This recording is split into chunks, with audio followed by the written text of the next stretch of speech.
Hello everyone and welcome to the Mammoth Club cast. I am joined as always by Molly. I'm Alan. And let's cast off.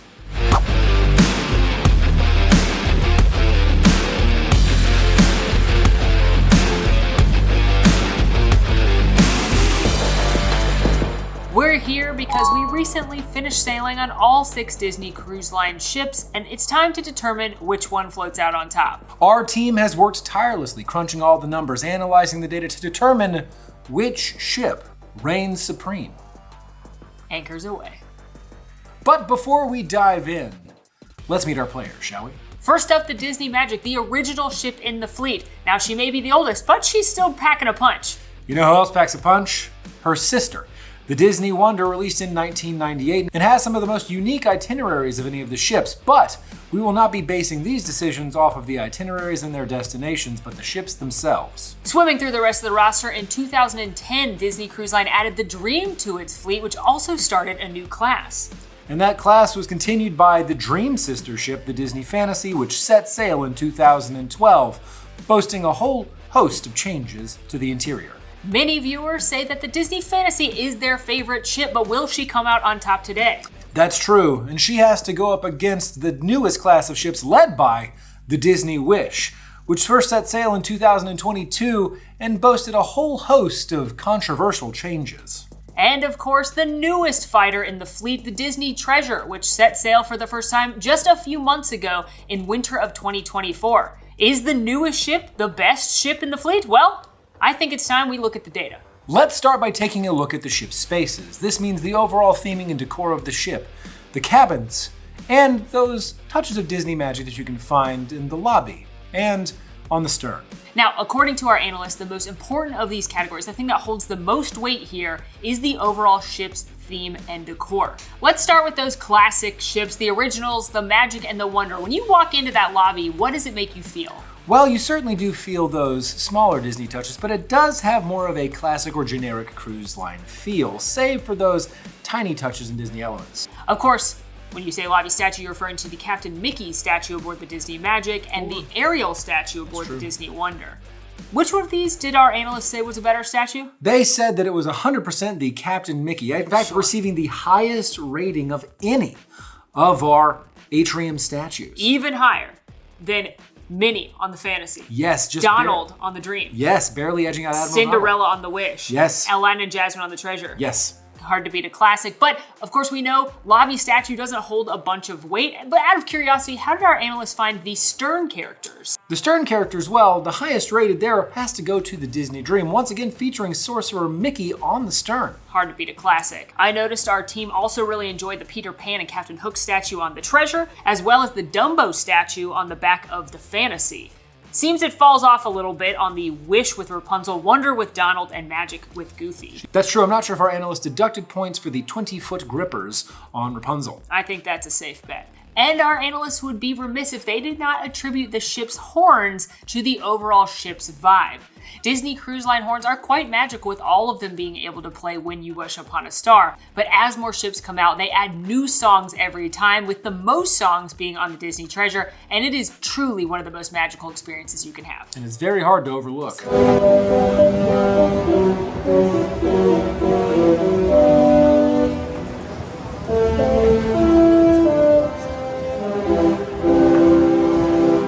But going back to the lobbies themselves, of course the Magic and Wonder are a little bit smaller, but still elegant. But when you talk elegance at sea, it's hard not to talk about the Dream and Fantasy. It really is. They do bring a certain Art Deco style that's reminiscent of the Disney Magic, but has moved into a new age, given when they were released in 2012. Those ships, when you walk into the lobby, they just feel bigger, they feel grander, they feel more luxurious, and you've got this stunning chandelier hanging above you. You know, stunning light fixtures don't just stop on the Dream and the Fantasy. In fact, I would say that they have been perfected by the Disney Wish and the Disney Treasure. They are truly innovative works of art, because not only are they stunning to look at, both themed to the princessy feel of the Cinderella themed atrium on the Wish and the Agrabah Aladdin themed atrium on the Treasure, they not only look amazing, but they also light up and have different effects to create a truly magical experience. One could call it immersive. You could. You could, Alan. And I do. You know what else immerses you in the magic throughout the ships? Art. Yes, artwork. You can find it throughout, mostly in the staircases, but within the different hallways as well. And I have noticed that Disney has really moved to the importance of the artwork throughout the ships. When you're on the Magic and the Wonder, you're gonna see a lot of Goofy and Mickey and classic characters. As you move into the Dream and Fantasy, I quite like this. You get a lot of concept art from different Disney films. Some of it is very scary, but most of it is stunning and beautiful to enjoy. I particularly like the Remy painting as you head to the adult dining section. It is beautiful, but again, I have to say that I think as we move into the Wish class of ships, they have truly hit their stride in terms of the artwork that is presented there. Because not only is it artwork that is, like you mentioned before on the Dream and Fantasy, concept art, taken from the specific stories mentioned in those ships, they also give us a peek behind the curtain on how those ships are made. And, taking to the treasure, how those parks were designed. Yes, they have incredible displays in the lobby, but they also have incredible custom art throughout the hall, depicting everything from a variety of women dressed as Cinderella to art made of real plants that you can smell and confirm yourself. Or fall into. You know what else features art though? The cabins. It sure does. Now, this has become a more prominent feature of late on the Disney Wish and Treasure, which each of those rooms featuring murals and backsplashes above the beds. That's true. When you look at the treasure, I think my specific favorite kind of art in those rooms are those kind of blueprint style pieces that reflect whatever theme your cabin has. But if we're going to talk about cool art fixtures or cool things to look at in your cabin, we got to talk about the Dream class ships' interior rooms with the magic porthole windows. Absolutely. Just because you are in an interior room does not mean that you should be excluded from the glorious sea that is boundless before you. In fact, they reward you with a live cam of the ocean that has a little sprinkling of pixie dust. Now, generally speaking, Disney does boast larger rooms when it comes to cruise line accommodations. However, I would say that their first ships, not that exciting of rooms. The Magic and the Wonder, the ships are fine. They've got a split bathroom, which they're going to have in all of the ships, which I quite appreciate. It is a design pro of all of the Disney ships. They also all have a TV with a library of Disney films to watch. However, it isn't until the Wish class ships that they make it a bigger TV and move it to a better view from the bed, which I do appreciate. This is true, and it does factor into the composite score within the ship spaces that our analysts have taken a look at. In fact, the cabin in the room score has the second highest weight only to the overall ship theming. In this category. Overall, I think I've enjoyed my time staying in any of the Disney Cruise Line rooms. Frankly, you're not in it that much, which is why it's not as weighted as heavily. But if I were to choose a room to stay in, it would have to be the Wish class ships. I agree. In fact, if you look at the top 3 ships that made their way, the cream of the crop, 2 of those are Wish class ships. The Disney Wish and the Disney Treasure. And then the Disney Fantasy made its way to the top 3 as well. Can't say I'm surprised by any of these. I think that as you move throughout time and move to the newer ships, you get not only larger rooms, but more touches of Disney magic. They're lighter, they're brighter. It's not shocking to me that they took this category. In total, the ship spaces category only accumulates for 13% of each ship's cumulative score out of 100%. And of the ship spaces categories, the overall ship theme and decor category counts for 7%. It's a hefty percentage, over half. So let's take a look at the top 3 ships in the ship space category. But we're actually not going to take a look at the top 3 because there is one clear winner. What a surprise! And 3 that have tied for second place. And 2 losers. If that's how you want to look at it, yes. The number 1 runaway ship in the ship spaces category is the Disney Treasure. Can't say I'm surprised. Despite that lack of midship elevators, which a lot of people hate, the Treasure is truly a wonder to behold. Well, a treasure to behold, I should say, as it's got elegant light fixtures, ornate colors, jewel tones, plush couches. It's a stunning work of art. Clocking it at nearly a full point ahead of the 3 ships that qualify as second place, which are the Disney Wish, the Disney Fantasy, and the Disney Dream. Gotta say, that big, gorgeous lobby on all 4 of these ships, it seems, really came to play. And then clearly, that leaves the Magic and the Wonder. Was there any difference between the bottom 2 spots? There was, but it was a very slight difference. You see, the Magic took the win on this one, coming in 3rd because of its lobby statue. While it only accounts for a 0.5% towards the total composite score, here within this very isolated look at just ship spaces, the weight is a little bit heavier, and it does clock in ahead of the Disney Wonder, which has Ariel as its lobby character. Now, coming off of the ship spaces category and its subcategories, I think it's a natural conversation to move into recreation because so much of recreation involves the layouts of the ship and how they decide to use that space. And I think this is where your Wish-class ships really fall out of favor and fall off in the data. I have to agree with you, Molly, because when you take a look at the data, nay, not just the data, the layout of the ships themselves, the Magic, the Wonder, and then specifically the Dream and the Fantasy really showcase their talents here in the recreation category. Specifically when you take a look at things like the pool decks. Now I think we should start at one of the most important sections of the ship, and it's weighted as such, the pool deck, specifically the family pool deck. That's a good specification there, Molly. It has the most weight in this entire recreation category, and for the most part, there's a lot of similarities across the family areas aboard all of these ships. I would say the biggest change from the Magic and Wonder, the Dream, and the Fantasy is the upgrade in water slide. It's true. When you get on the Dream and Fantasy, you have the Aqueduct, which is a water coaster tube adventure that if you like getting wet, you might enjoy riding. An upgrade from, on the Disney Magic at least, the Aqua Dunk. Hilarious. We changed the consonant there and it has a whole new meaning. Now, speaking of upgrades, I would argue that the family pool deck on the Wish-class ship, so the Disney Wish and the Disney Treasure, also got an upgrade. We went from the Aqua Duck to the Aqua Mouse and added more pools for families to play in. That's true, and to be clear, the Aqua Mouse features the same over-the-ocean excitement of the Aqueduct, but now original cartoons featuring your favorite Disney characters and whatever they've done to Goofy. However, I agree, there is more space on the pool deck and more individual pools themselves the further you move along in the classes of ships. That's true, except for within the adult pool sections of these ships. Now, you did get an upgrade as you moved from the Magic and Wonder to the Dream and Fantasy. However, you got a very big downgrade for the adult pool sections when you went onto the Wish-class ships. And if you take a look at the numbers here, you can see that the Dream and Fantasy really shine for the adult pool deck. You not only have a pool, but you have a satellite falls area as well. It's 2 stories, plenty of loungers, multiple hot tubs. It's excellent. But no shame in the Magic and Wonders game either. You've got a very large pool, multiple hot tubs, very spacious and enjoyable. And then I just don't know what happened and where we fell apart on the Wish and the Treasure. It is perplexing.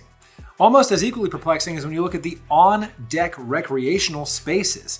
In that, on the Disney Wish and Disney Treasure, there are none. All those spaces are found within the Hero Zone.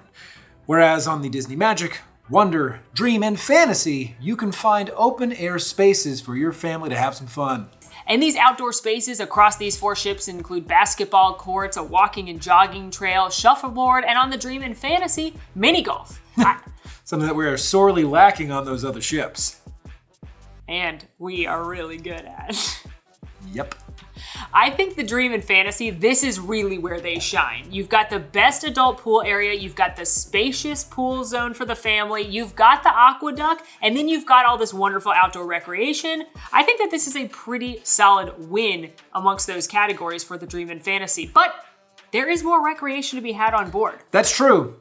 For example, if your recreation is relaxation, then I would also say that the Disney Dream and the Disney Fantasy shine, but it's a tight race with the Wish-class ships. Ah, you must be talking about my favorite place to luxuriate, the rainforest. You know I am, Molly, I am. Now, when we talk about Senses Spa as a whole, this is something that each of the Disney ships has on board. And this is a full-service spa that has a fitness center, the aforementioned rainforest room, spa services such as massages, facials, and for most of the ships, this is also where you're going to find your salon and barbershop. I will give points to the Wish and Treasure for having designated barbershops and salons in the Untangled Salon and Hook's Barbery, which really zhuzh up those experiences. They do zhuzh it, Molly. But you know a zhuzh I like to juice. I don't, tell me. The juice bar that you can find in Senses Spa on the Dream and Fantasy ships exclusively. Fresh fruit smoothies after a nice lay on the rainforest room deck? Or a nice trip in the gym. What could be better? Speaking of the gym, let's talk about those fitness facilities on each of these ships. Again, this is where the Disney Treasure and the Disney Wish shine, followed closely by the Disney Fantasy and Dream just because of size allocation. But when it comes to the rainforest room itself, again, the Dream and the Fantasy take it. You've got the outdoor hot tubs, which overlook either your beautiful view of wherever you are or the ocean itself. plenty of those wonderful tile chairs. Now, while you do get some more amenities in the Wish-class ships, such as the really cold icicle room, Yeah, who doesn't love that? a large outdoor patio with seating, I think the Dream and Fantasy win here. It is also worth noting, unfortunately, this is not a strong suit for the Magic and the Wonder, as there is a rainforest room on board, but it does not include any of the outdoor facilities or hot tubs. That's true. Now, we've talked about spaces for those adults, but what about you kids out there? These ships do have dedicated spaces for you as well, and I have to say, we are not qualified to talk on it. that's true. But we're gonna anyway. Because we have taken time to visit these spaces where available and when open for open houses and have found that kids have some really cool stuff. Now, I will note that we have never been to some of the places for specific age groups of kids, such as the It's a Small World nursery, Yep, too big for that. or any of the teen and tween clubs. That'd be creepy. But as someone who went to the teen club on the Disney Wonder when she was 13, I gotta tell you, I don't remember the space at all because the real journey was the friendship I made along the way. That's a beautiful sentiment, Molly, but we are talking about spaces right now. Let's talk about the Oceaneering Lab. This is for your average age kids. And for the big adult kids that they allow in there during open house or when they're hosting totally normal meet and greets like C-3PO. Now, I've never been more jealous of children than when I get to go into these spaces because let me tell you, on the Magic and Wonder, they got Andy's room. They do. You can go down a Slinky Dog shaped slide, and it is whimsical and magical. That's true. And while I'm so happy for you that you get to experience that on the Magic and the Wonder, on the Disney Dream, they have the Millennium Falcon cockpit. And for this Star Wars fan, it was a dream come true to see it, sit inside of it, and pretend to be flying, because it doesn't actually fly. It's on a cruise ship, so it's sailing through the ocean. But that doesn't matter. It looked incredible. Also, for you, the Doctor Strange section of the Marvel Superhero Academy on the Disney Fantasy. Indeed, that time-twisting wizard has his own academy for you, children. The people who should be trusted with magic at that age, and certainly have the brain development to be able to control that and make wise decisions. That's for you. But I think the creme de la creme has got to go to the Wish and Treasure. Not only did they have the immersive fairy tale hall with spaces themed to Rapunzel, Anna and Elsa, and Belle, they also have a Star Wars section. They also have a Marvel section, but where I really think they win is the Imagineering Lab. Ah, yes, because while you're not learning time magic, you can be learning real life skills, like how to become an Imagineer, which is a blend of imagination and engineering. Also, you get to create your own digital roller coaster, which is really cool. So cool. Plus, if that wasn't enough, do you know how you get to the Oceaneering Lab on the Wish and the Treasure? Tell them, Molly. It's a slide, and it goes fast. It does. So, from our point of view, as adults who don't have kids, but have looked at these spaces, And some of us have gone down the slides. multiple different slides for research, obviously, we know what everyone can enjoy. Tell me. An onboard interactive game. You can. This is something that debuted on the Dream and the Fantasy with the magic art around the ship, and it's called the Midship Detective Agency. Now, the Midship Detective Agency is an interactive game that sends you all around the Fantasy and the Dream as you become a detective and solve a crime taking place on board. One of three crimes, really. It seems that the Dream and Fantasy are rampant with ne'er-do-wells. Now, they did make a new version of this for the Disney Wish called Disney Uncharted Adventure, and I should note it is not yet debuted on the Disney Treasure, but it is supposed to be coming soon. This is a similar game where you're going to interact with magic art around the ship. However, instead of using a spyglass that you are given at the check-in station, now one of the big changes is that while this is also going to send you about the ship to solve a mystery, instead of using a physical prop that Disney provides for your detective work, you're going to use your phone, specifically the Disney Cruise Line app, to interact with the pieces of art around the ship. Alan, which of these two games do you prefer? Oh, I have to say this is a Midship Detective Agency win for our analysts. The inclusion of a physical prop that you were able to carry around the ship and use to scan wall art is really quite fun. Plus, it is interesting to be able to engage with the individual storylines that are available to you. I also like the map.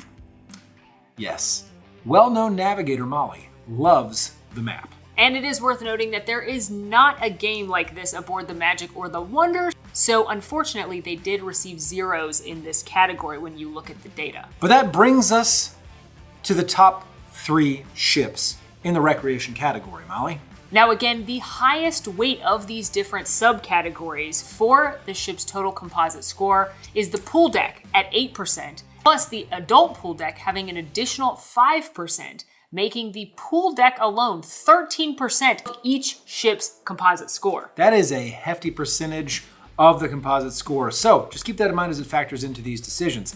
The top rated of these top 3 in the recreation category is the Disney Dream. Wow. Just barely by 0.08. Wow. Not even a full percent by my math. Is the Disney Fantasy. Now this may or may not be because of some inherent bias associated with the Millennium Falcon cockpit found in the kids zone on the Disney Dream, but who's to say? Numbers don't lie. And in the third place is actually a tie between our Wish class ships. The Disney Wish and the Disney Treasure, each of those sporting the same score for the recreation category. I gotta say I'm a little surprised that the Magic and Wonder didn't creep above, but when you take a look at the numbers, they have the weakest Census Spa and Rainforest Room, and they don't have an on-ship interactive game. So because of that, the Wish and the Treasure were able to sneak above them, despite the abysmal adult pool area and the lack of outdoor recreation spaces. Now it should be noted in the total composite score of each of the ships, recreation counts for 27.5%. And you know what else accounts for exactly 27.5%? What, Molly? Entertainment. Oh, wouldn't you know? Entertainment definitely being one of the things that sets Disney Cruise Line apart from the rest. I think when people step aboard a Disney ship, they're looking for that Disney magic that comes in the form of the Broadway-style shows, variety acts on board, and of course, Disney characters. That's true. And accounting for the biggest chunk of this category, the theater shows, coming in at 8% of the total score. And close behind would be the character offerings found throughout these ships at a nice 6.5% weight. Now, let's talk about those theater shows. As a quick refresher, currently aboard the Disney Magic, you have Twice Charmed, Tangled, Disney Dreams. On the Wonder, the Golden Mickeys, Frozen, Disney Dreams. On the Dream, the Golden Mickeys, Beauty and the Beast, Believe. On the Fantasy, Aladdin, Frozen, and Believe. On the Disney Wish, Disney Sees the Adventure, The Little Mermaid, and Aladdin. And on the Disney Treasure, Disney Sees the Adventure, Beauty and the Beast, and The Tale of Moana. Alan, when you hear all of those show names, which ones grab you as the best Disney entertainment? There is a very clear best in this selection, and that is The Tale of Moana, featured on the Disney Treasure. And it is a standout that I think rises above already incredible company, especially when you think about the variety shows that are being put on every ship, like Disney Sees the Adventure, Believe, or the Golden Mickeys, and Disney Dreams. Of those variety shows, which one's your personal favorite? This is tough for me, because my nostalgic brain and the brain of the analytics community always sort of wax poetic about the Golden Mickeys. But I have to say, there is something special about Disney Believe. I have to agree. Believe is one of my favorite shows at sea. Makes me cry buckets just like Moana does. But I don't think we can count out Frozen, which I think is the third best show at sea if you look at them objectively. You've got those incredible set pieces and puppets. Of course, who doesn't love the Frozen soundtrack? Now, those are some of the highlights from the Broadway-style shows. We must also, unfortunately, talk about some weak points. Most importantly, Twice Charmed aboard the Disney Magic. I agree. It is a theater show that tells a twist-in-time story of Cinderella, and it is a twist through time that I need not have taken. I also don't care for the interpretation of The Little Mermaid aboard the Disney Wish, and I don't have the same passion as I do for Moana, Frozen, or even Tangled when it comes to the productions of Aladdin and Beauty and the Beast. Now, all this said, it is hard to objectively rank the shows, as if you have a personal fondness for some of these characters or music, it may rank higher for you, but I know the committee tried to look as unbiased as they possibly could to come up with this here ranking of all the Disney shows. Starting at the bottom, Twice Charmed, Little Mermaid, Aladdin, Beauty and the Beast, Tangled, Disney Dreams, The Golden Mickeys, Disney Sees the Adventure, Frozen, Believe, and ending with The Tale of Moana. So based on that and which ships feature which shows, we were able to get scores and who came out on top. For this one, it wasn't particularly close just because of how good the shows are. But the Disney Treasure does come out on top in this category, in large part because of The Tale of Moana. Close behind, though, was the Disney Fantasy, followed by the Disney Dream and Disney Wonder, who actually tied. But you know, Molly, what a key component of those Disney shows are? What's that? Characters. Oh, of course. And you don't just see these Disney classic characters in the theater shows. You can actually find them throughout the ships. And that brings us to our next category of entertainment, which are character offerings. Now, aboard each of the Disney ships, you're going to be able to find your classic characters, Mickey, Minnie, Donald, Daisy, Goofy, Pluto, as well as a variety of princesses. Again, every ship is going to have these characters on board. However, you sometimes will see special characters on certain ships or in special outfits. That's true. For example, we saw Minnie Mouse wearing a parka on the Disney Wonder. That we did. Donald Duck in some buffalo plaid and Mickey Mouse in an adorable fishing outfit. Gotta give extra points for that whimsy. Absolutely. You know who else has a special outfit on a ship? Minnie Mouse aboard the Disney Treasure. Yeah, she has her adventure mini outfit. She also wears pants aboard the Disney Wish and Treasure because she's the captain of those A ships. first-time feature Minnie Mouse wearing pants, so that is something to be considered when you're taking a look at these categories. I also like to award unique characters, so the fact that on board ships like the Disney Fantasy you can meet C-3PO, as well as Marvel characters at sea on some of the ships, or Encanto characters on the Disney Magic. It's true. We love to reward whimsy. Now, another place you can see characters and became their own category for consideration, character meal experiences. That is true. The dinner shows. And these are not add-on experiences. These are part of your rotational dining aboard the ships. More on that in a moment, but we wanted to focus on the entertainment aspects of those dining offerings. So on the Disney Wonder, you have Tiana's Place, the Disney Magic, Rapunzel's Royal Table. The Disney Dream and the Disney Fantasy do not have a live character dining experience. The Disney Wish, you have Arendelle, where you are visited by characters from Frozen. And on the Disney Treasure, you have Plaza de Coco, where you share in the Dia de los Muertos celebration with the Rivera family. Having experienced all of these dinner shows, which one's your favorite? This is a very difficult question for me, and ultimately it comes down to a bit of a cheat. For me personally, this is a tie between Tiana's Place and Plaza de Coco. I have to agree, those are far and away the best experiences, especially when considering just the show elements of them. It's true. Now, but I do have to say, I want to give a special shout out to Rapunzel's Royal Table, which is the most, in my experience, traditional character meal, where Rapunzel and Flynn, as well as some of the ruffians, came around to each table and interacted very specifically, whereas, say, something like Plaza de Coco, where the characters sometimes walk through the aisleways, but more you're enjoying their performance in the theater in the round. The weakest of these, I definitely think, is Arendelle. That's true. It was a first-of-its-kind theater in the round show brought to one of the Disney cruise ships on the Disney Wish, and you can tell that there were indeed some growing pains. And speaking of pains, some people might say pirates are a pain. I'm not some people, I love pirates. But Pirate Night, or on some cruises, Frozen Night, is a mainstay of the Disney cruise ship experience.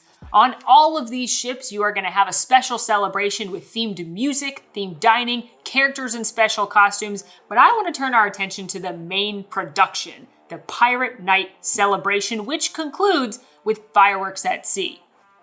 Pin in that though, I do want to mention that when we sailed on the Disney Wonder, they had Frozen Night instead and had it Snope on board, as they're not allowed to shoot fireworks off in the wilderness areas of Alaska, and it was quite magical. It was, but nothing is quite as magical as the Disney Magic itself, where Mickey Mouse himself, dressed as a pirate captain, ziplines across the pool deck from the funnel onto the stage. Yeah, it really goes downhill from there. It does, because Mickey goes downhill.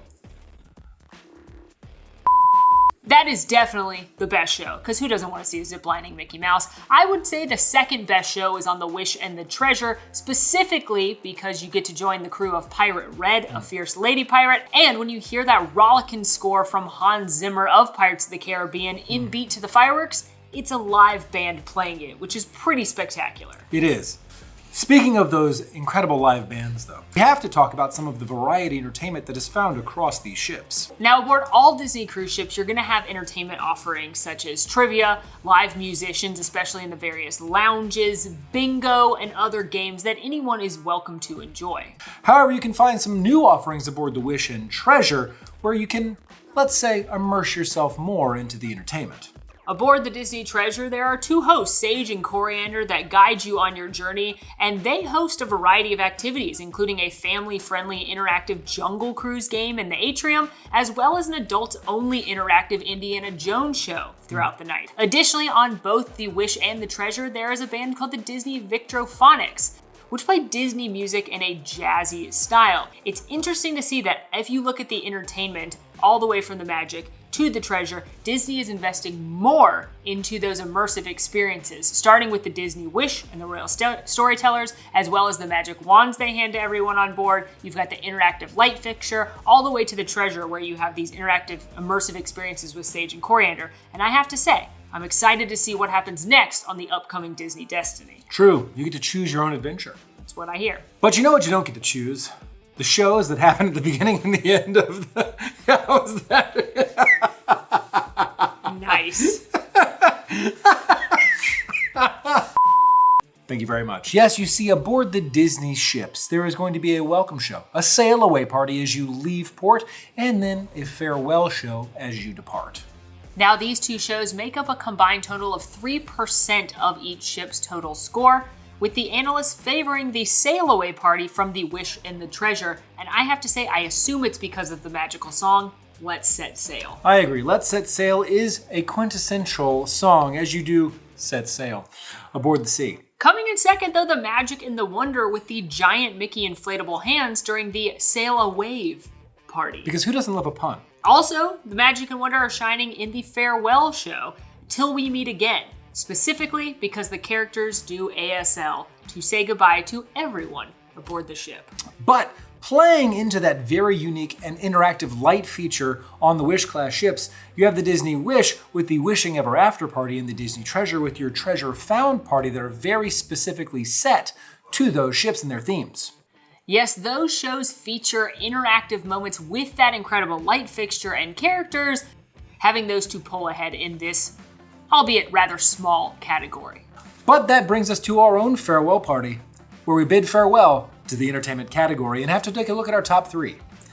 In number 1, we have the Disney Treasure. The immersive entertainment, and specifically the theater shows, is simply too much for our analysts to look past.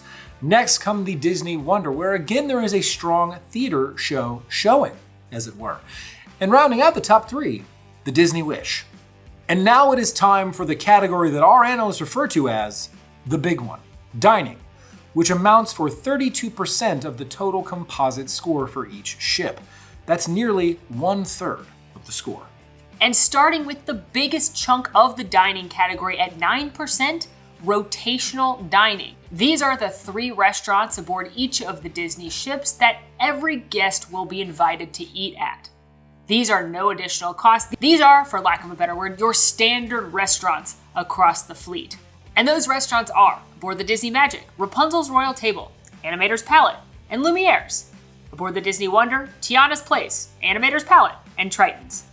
Aboard the Disney Dream, the Enchanted Garden, Animator's Palette, and the Royal Palace. Aboard the Disney Fantasy, Enchanted Garden, Animator's Palette, and the Royal Court. Aboard the Disney Wish, Arendelle, A Frozen Dining Adventure, Worlds of Marvel, and 1923. And aboard the Disney Treasure, Plaza de Coco, Worlds of Marvel, and 1923. Now, it is worth noting that 4 of these ships all have the same restaurant, Animator's Palette. That's true. And while they share the same menu across all 4 Animator's Palettes, the show does differ. On the Magic and the Wonder, it is a Fantasmic Mickey-themed show. And on the Dream and the Fantasy, it is a Turtle Talk with Crush show. Now, before we talk about the show, let's talk about the menu, and more specifically, Black Truffle Persets. Because that is the highlight of the menu. Absolutely true. While there are a few other dishes we've come to enjoy, such as the goat cheese tart and the appetizers, or actually the lighter fare shrimp salad, the majority of this menu is just fine. However, the Black Truffle Persets are a highlight on board every cruise ship, being a delicious pasta dish, one of my personal favorites. So points all around for the Black Truffle Persets. But let's talk about the show now. Turtle Talk with Crush, I think, is a fine experience as far as shows go, but the standout here is Fantasmic Mickey. The classic version of Animator's Palette, where the sketches around you start in basic black and white and move to color, culminating in a diabolical montage featuring both the saddest and happiest moments across Disney animation. And it peaks with Sorcerer Mickey coming out to the Fantasmic music and Peter Pan shouting pixie dust as all of your crew come out to wave at you because they are in fact the pixie dust. Well, it's one of the best experiences you'll have at sea. It really is. Now, while they might not share a name, 4 of the ships also share a second restaurant. And that's Lumiere / Triton / Royal Palace / Royal Court. That's right, the decor may change slightly between these 4 ships, focusing on different princesses. However, the menu is the same. This is where you're gonna get pretty good French onion soup, pretty delightful baked brie, and that's kind of it for the highlights on this menu. Now, it did have some good fish aboard the Wonder, but I will say, all in all, these restaurants are pretty generic. But you know what's not generic? Tell me. What is a standout for me on these 2 ships? Enchanted Garden aboard the Dream and Fantasy. While the decor isn't my favorite, the decor themed to the gardens of Versailles with beautiful florals, but the real standout is the sea bass. This is an incredible dish, one of the best dishes you can get in rotational dining aboard the Disney Cruise Line fleet. And that dish alone is enough to make it a highlight on the Dream and Fantasy. I would agree. You know what else I would say is a highlight? For me, at least. Tiana's Place. Not just for the entertainment, which we talked about previously, but also for the food that you can have while you're there. So I just have to say, Tiana's Place, aboard the Wonder, a highlight. Now let's move on to the newest ships and talk about the restaurants that they share, starting with Worlds of Marvel, which is an interactive dinner experience featuring, you guessed it, Marvel characters. How do you feel about this restaurant? You know, I think this restaurant is fine, both in food and the show itself. The food is pretty standard cruise fare, but the show itself, while I might enjoy it, for folks who aren't that into Marvel, they could find it an interruption. I will say bonus points to the Disney Treasure, which currently has a longer itinerary and thus a second Worlds of Marvel show featuring the Guardians of the Galaxy. Not only did I find that show very fun, but the menu does improve upon that second night. The second restaurant these ships both share, 1923. And I gotta say, as far as food alone goes, this is my favorite restaurant aboard the rotational dining across any ship. I have to agree with you. It just has the strongest menu. But Especially that steak with the black peppercorn. it's very, very tasty. And you gotta get the Dauphinese potatoes. Pro tip. Additionally, that restaurant features 1,000 pieces of concept art and props from favorite Disney films. Not to mention the fact that it's named for Walt and Roy Disney. It's a very fun and magical experience. You know, speaking of other fun and magical experiences, the dinner shows that they have aboard both the Disney Wish and the Disney Treasure. Now, aboard the Disney Wish, while the show might not meet your fancy, the food is actually above average. However, at Plaza de Coco, both the show, as we already mentioned, and the food is excellent. So it's no surprise with two standout menus, the Treasure is the top spot for this rotational dining category. I have to agree. But that's not the only places where you can dine aboard the Disney ships. You also have more casual dining options like the pool deck or the buffet dining. This is also a pretty hefty category, weighing in at 7% of that total composite score.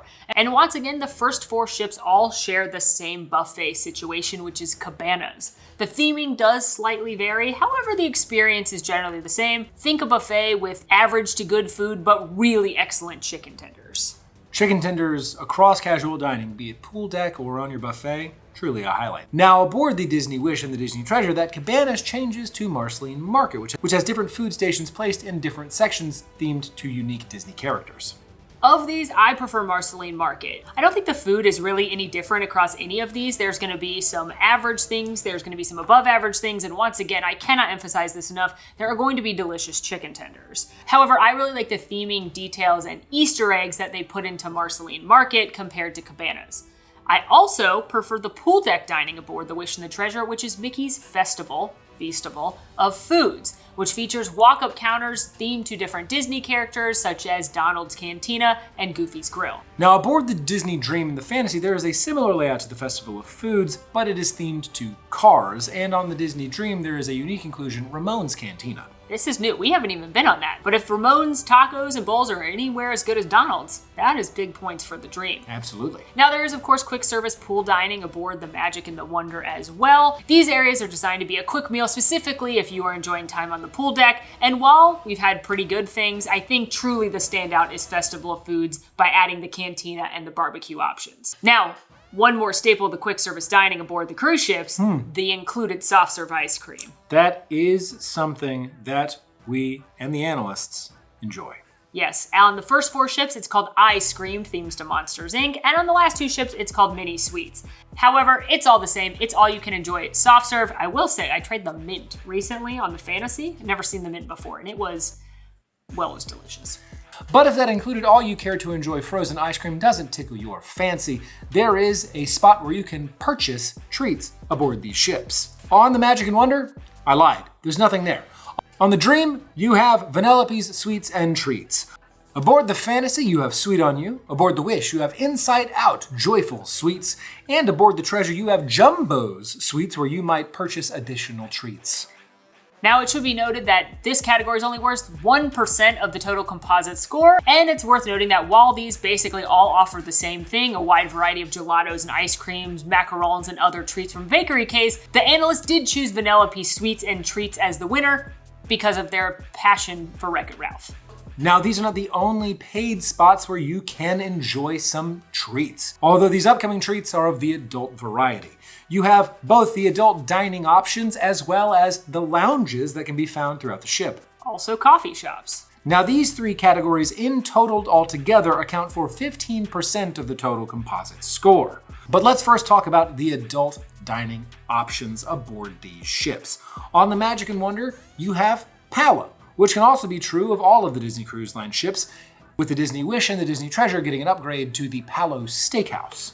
Also, aboard the Dream and Fantasy, you have Remy, themed to Remy, of course, and on the Wish and Treasure, you have Enchanté, which is themed to Lumiere, which pairs with Palo, which is themed to Cogsworth on those ships. Now let's start with the one they all have in common, Palo, which, in my opinion, is the best restaurant on the Disney Cruise Line fleet. It really is an incredible option, easily accessible menu, and the food, delicious. You've got an incredible brunch, which is only $50 per person for all you care to enjoy. And they have highlights such as their incredible pizzas, chicken parmesan, and an almond croissant that I think about and dream about every time I'm not sitting at Palo.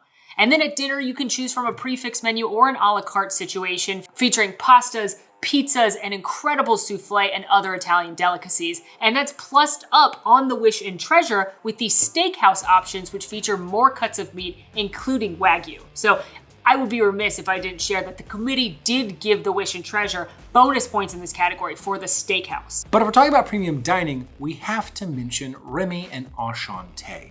Both of these French dining options offer brunch and dinner and have a chef-selected menu. Remy and Enchanté are incredible experiences. They are fine dining with a sommelier who can offer you a champagne or wine pairing throughout your meal, incredible courses, some unusual dishes you may not have tried before, and most important to me, a cheese cart that rolls out and made me cry a little bit with how much delicious French cheese was available to my mouth.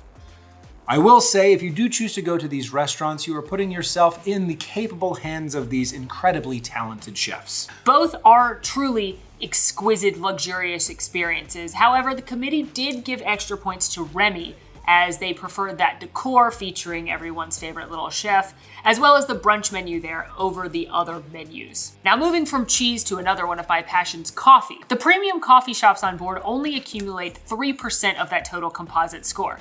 Now, all of the ships feature a Cove Cafe in the adults-only pool section, which is an adult-only coffee shop that also serves cocktails, and the committee favored the design of the one on the Dream and Fantasy, which feature pictures of Walt Disney and his family traveling around the world. But I will say, aboard the Wish and the Treasure, you're going to get very unique themed coffee shops that each have their own individual spin. On the Wish, you have the Wishing Star Cafe, as well as the Enchanted Sword, which are featured on decks 4 and 5. And aboard the Disney Treasure, the Jade Cricket Lounge and the Hey Hey Cafe on those same corresponding decks. It should be noted that the coffee shops not located in Cove Cafe are available to anyone who would like to get a hot beverage with a cute Disney character printed on top. However, the committee did favor the Jade Cricket Cafe above all the rest of the coffee shops for its adorable Mulan theming. Speaking of enjoying a beverage amongst intricate theming, we must talk about the adult lounge spaces aboard these ships, of which there are many. This counted for 7% of the total composite score. Each of the cruise ships has a variety of lounges, including some common themes across all 6. All of the ships have a pub. All of the ships have a piano bar. All of the ships have a lobby-style midship bar located somewhere off the atrium. However, when you look at some of the newer ships, there are also more themed experiences. We in the committee have visited all of these locations and sampled their delightful wares, which you can see logged in our digital analytic notebooks, also known as videos. But let's talk about some highlights. A big highlight, the Europa District on the Disney Fantasy. This is where the majority of the lounges are located, and each one is themed to a different European country, such as Ooh La La, the French champagne bar, or La Piazza, the Italian carousel-themed bar. That's true, and it is a big upgrade from the Disney Dream onto the Disney Fantasy, because from the Dream, this was called the District. Now, when you talk about themed spaces, it's hard not to mention the Disney Treasure's true pinnacle of a themed lounge experience at the Haunted Mansion Parlor. This is truly the gold standard when it comes to a lounge aboard a Disney ship. It is immersive, it is exciting, it is themed, it has got Easter eggs, it has got music. You never know what's going to happen in there, except for you do know if you order one of the specialty drinks, it's not going to be very good. However, that can be remedied by ordering a classic cocktail, which the bartenders are also happy to make you, thus redeeming the Haunted Mansion Parlor and it staying the best lounge at sea. Other highlights of these lounges include things like The Rose, which can be found aboard the Disney Wish and the Disney Treasure, intersecting Enchanté and Palo Steakhouse. I would also say in that same category, Meridian, which is aboard the Disney Dream and the Disney Fantasy that sits just outside of Palo and Remy. Considering you're sailing on a Disney cruise, the Analytics Committee did take into consideration how themed these lounges are to different Disney characters. While you'll see that again, everyone has a piano bar, the committee favors the Wish and Treasure for having theirs themed to Cinderella and the Aristocats. That same could be true of that general common area bar across 4 of the ships. On the Dream and Fantasy, it's a generic bar called Bon Voyage. However, you've got the Bayou themed to Princess and the Frog on the Wish, Skipper Society themed to Jungle Cruise on the Treasure, and let us not forget, French Quarter, also themed to Princess and the Frog on the Disney Wonder, and the Soul Cat Lounge themed to Soul on the Disney Magic. All highlights for the Analytics Committee when they're on board. And lastly, we have to acknowledge the location where we have gotten the best cocktails we've ever had at sea. It's not even really a lounge, it's more of a speakeasy, Hook's Barbary on the Wish and Treasure. Bourbon fans, you must visit. But that brings us to the toughest job here in the dining category, naming our top 3. In the number 3 spot, we have the Disney Dream. That treat shop themed to Vanellope and Wreck-It Ralph really pulling it up, as well as the presence of Ramon's Cantina. In the number 2 slot, the Disney Wish. Those theme bars are really showing their strength, but not quite as strong as the number 1 contender here, the Disney Treasure, which comfortably takes the number 1 spot here. But if we thought it was hard rating these ships in dining, it's nothing compared to taking a look at the entire composite scores for all of these 6 vessels. And as such, it is now time for us to reveal the final ranking for the Disney Cruise Line ships. All right, Molly, take it away. Coming in 6th place, the original ship, the Disney Magic, followed by her sister, the Disney Wonder, in 5th, and the Disney Dream in 4th. Which brings us to the top 3. In 3rd place, the Disney Fantasy.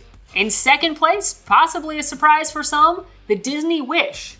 And in 1st place, and it wasn't particularly close, the Disney Treasure.